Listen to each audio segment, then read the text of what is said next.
Seiring berjalannya waktu, ikatan antara Yusuke dan Misaki semakin dekat.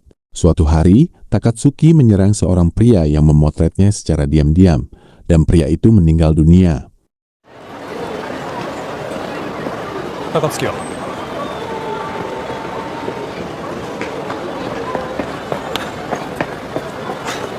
すみません、行きましょう。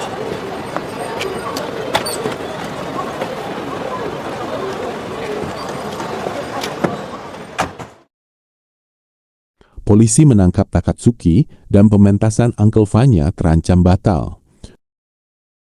Yusuke diberi waktu 2 hari untuk memutuskan apakah ia akan menggantikan peran Vanya sendiri atau membatalkan produksi. Dalam kebingungan dan butuh ketenangan, Yusuke meminta Misaki untuk membawanya ke suatu tempat.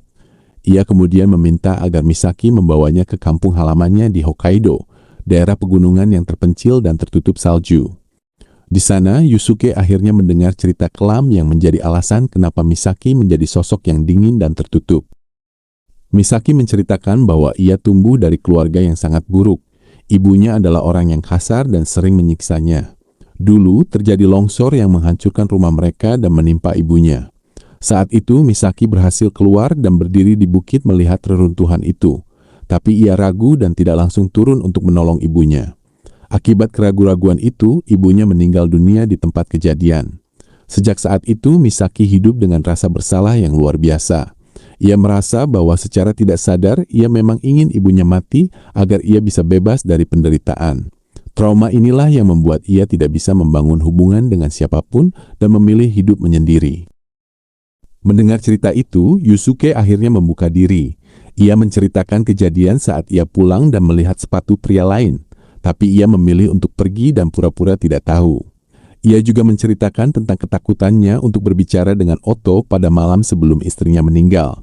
Ia mengakui bahwa ia juga pengecut dan merasa bersalah atas kematian istrinya. Di tengah hamparan salju yang sunyi itu, 2 jiwa yang terluka akhirnya saling memahami. Mereka menyadari bahwa hidup ini penuh dengan pilihan-pilihan sulit, penyesalan, dan hal-hal yang tidak bisa dijelaskan dengan logika.